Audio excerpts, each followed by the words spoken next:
Abuseni kumo our channel so aksay H Politics Avenue podcast or training make headlines and a jemre na EDB aksumo and a di kanyam say obiti subscribe to the channel hit notification bell so share na the for account so answer into NKB and we comment constructively under the comment section na mesro say yembo inra eye insim eye xenophobic attack ekoso e South Africa a recenti ama omampanyin akofa Ghana fo ade hia omu ekope bibi abedi na emom ekoye se mebeye den na enamo no odi ahomte akwakofo mu abagan ha sei no onua eye Julius Malema edibi ababonten so kire nsem bi a onua asefim yi pa na o kire se we sei no enye just xenophobic attack keke ni mom eye state sponsored Ǧangstěřism onua enye asem koto akra na eye omampanya wote akunya so o South Africa eye several Prez.Romaphoza wabono kwadu kire se eye wono na hyehyehye ase na amatimamufo de wo musa ekekeka awoho a omu aba South Africa ho se omu eba bepe eye omu ano aduane onua ense mo kana mpani ampa wudadi a wohwehwe mu ne se wode wadwene toto ho a ede pepe se ensema eye Julius Malema eka no sa na tie pepepe because utim hu se police ni agina ho na ohoho a ono onye boni bia a okuta imponi geni upipese no na ye bobbo no ye na yeka dia police ni no onka ho hwe na mesro so mu ransom ni mu hwe ne yeko ne di eba. Julius Malema reveals real sponsors of xenophobia in South Africa. Julius Malema reveals real sponsors of xenophobia in South Africa. Now, when we talk about xenophobia in Africa, South Africa is the #1 country that pops up in any search engine. They are now on the streets, beating up people, and it's so embarrassing. It's grown beyond embarrassment to shameful. Now, whether you have papers or not, they don't want you. They say Africans are taking their jobs. If you are British, you are okay. If you are American, you are okay. They whip people on the streets like you see here. And this guy walking there is an actor. My brother, my sister. And his name is interesting.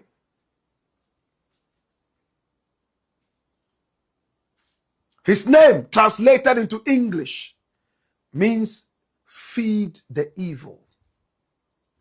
He's leading a whole group of people, my brother, my sister, and they walk on the streets of South Africa, terrorizing people, asking everybody to leave the country. By the 30th of June, they say they cannot promise anybody safety in South Africa anymore. And the government is unable to do anything. Ramaphosa has spoken about this. And they have insulted him. Use unprintable words on him. If he's not careful, for the first time there will be a coup d'etat in South Africa. Because these guys have taken over the streets and they say they outnumber the police. And the police cannot do anything. That is what this guy keeps saying. But the boss of the EFF, Economic Freedom Fighters, whose name everybody knows, Julius Malema, my brother, my sister, is this man here. He has led us into a big secret. The cat is out of the bag. Hey, he has shocked the whole world. Why is there xenophobia in South Africa? According to him, there's no xenophobia. What is in South Africa is sponsored gangsterism. It's not xenophobia. This is shocking. Let's go to South Africa and listen to this gentleman. And when we return, I will shock you even the more. Watch out for who he says is the sponsor of these gangsters taking over the streets of South Africa. Watch this. What do you make of them? It's clownish, stupid. There is no xenophobia in South Africa. It's just a group of charlatans, extortionists, disruptors, corrupt individuals who want to extort the foreign nationals. But is that not xenophobia targeting African foreign nationals?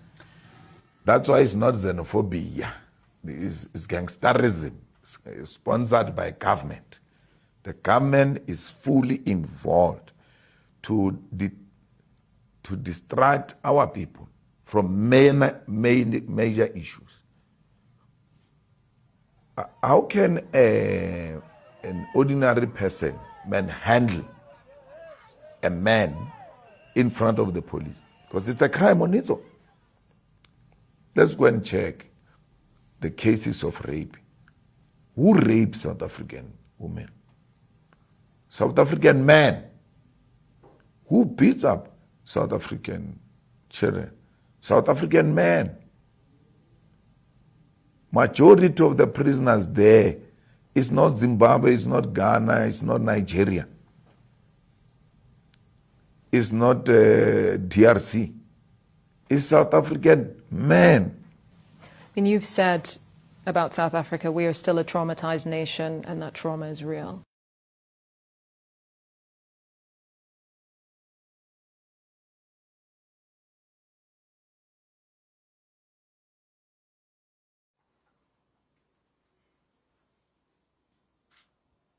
He says that there is no xenophobia in South Africa.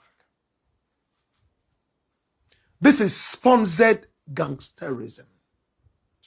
And he says, how can you call this xenophobia when government officials are standing by, police and soldier standing by, aloof, watching these gangsters beat people on the streets, kill people on the streets, and you say the government is not complicit?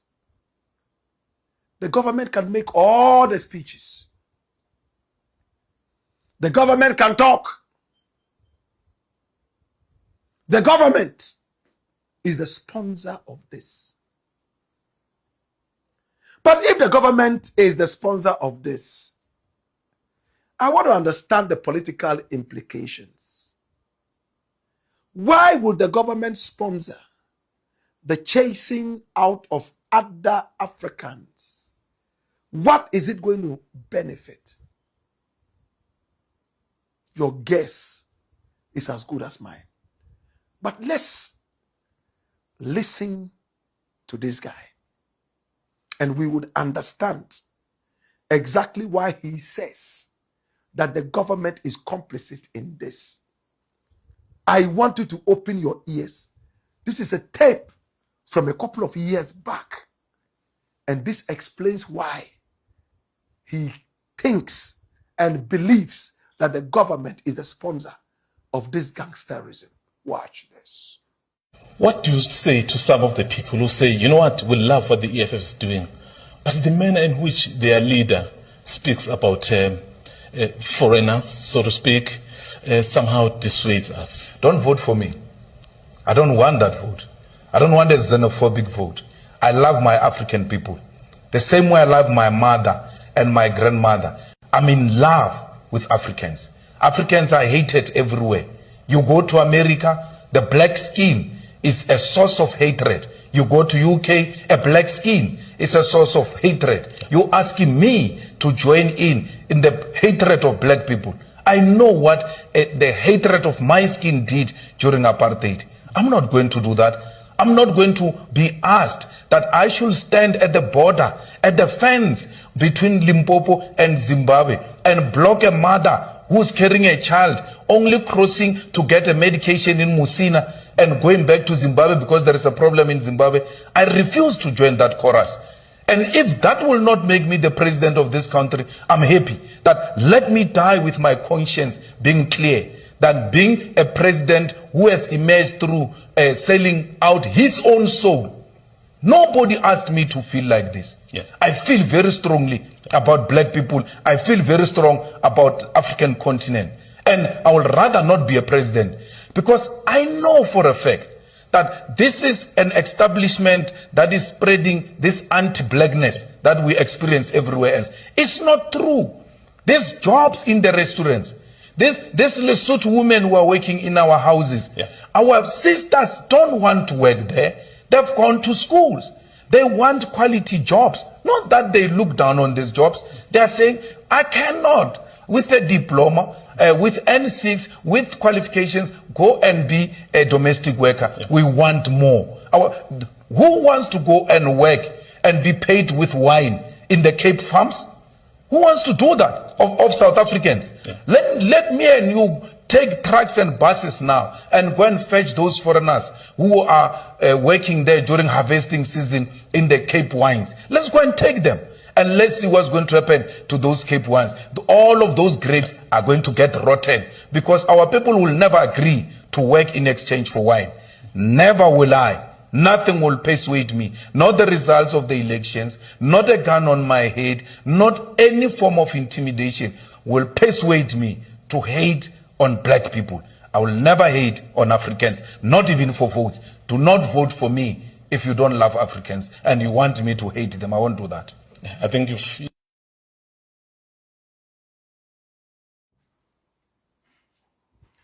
Do not vote for me if you don't love Africans.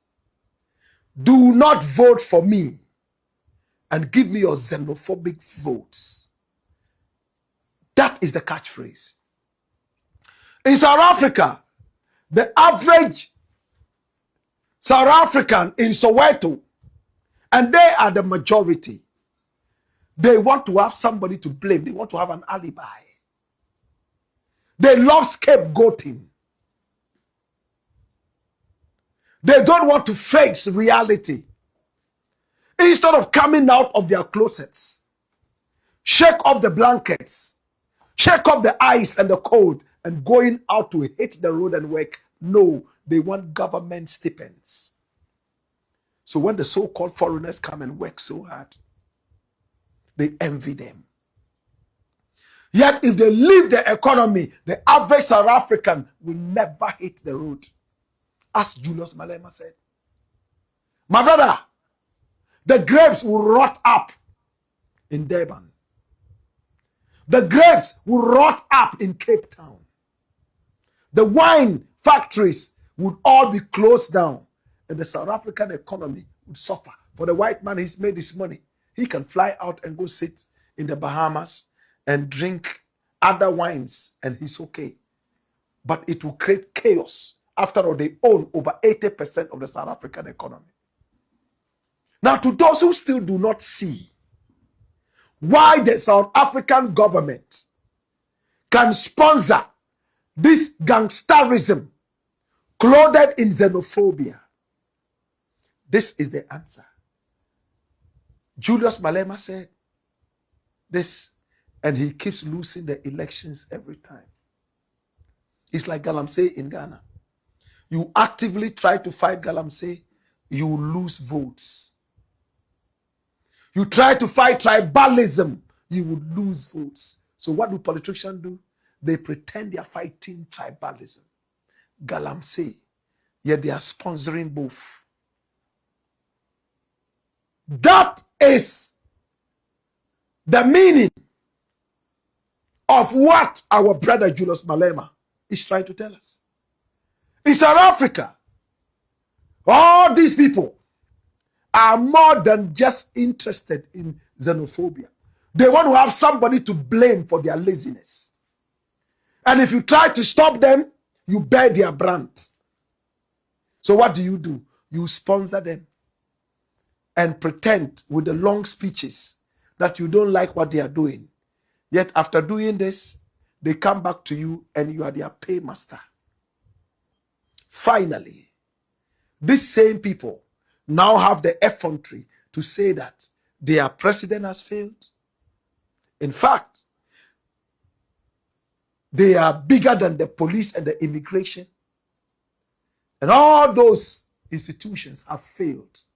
They are the real owners of the land. Can you see where they are taking South Africa to? Malema has made his point clean and nice. There is no xenophobia in South Africa. There is gangsterism. And that gangsterism is sponsored by the government. That is why police and soldier can stand aloof and watch people shot and killed, set ablaze, beaten to death. And yet, they watch and smile because they have the instructions of the government to treat them with kids' gloves. Malema says, I don't like those votes. And by declaring that, he keeps losing elections. The day South Africa will win, W-E-A-N, not victory. The day South Africa would win itself from xenophobia, Africa will be totally united and independent. These guys, they have xenophobia in their bones. They were born with xenophobic tendencies, lazy, most of them. They envy those who work hard. How do you call that in English? I know how to say it in Chi. Konongo kaya. Unswa. Obi beswa. Na eya uya. Uya konongo kaya. Is a black pot. AKA kukushonemo. Where we speak truth to power. We ain't some more team course or channel so. Mamma was so Jim Red. That's an so wide in the Adumia. You better say Asia.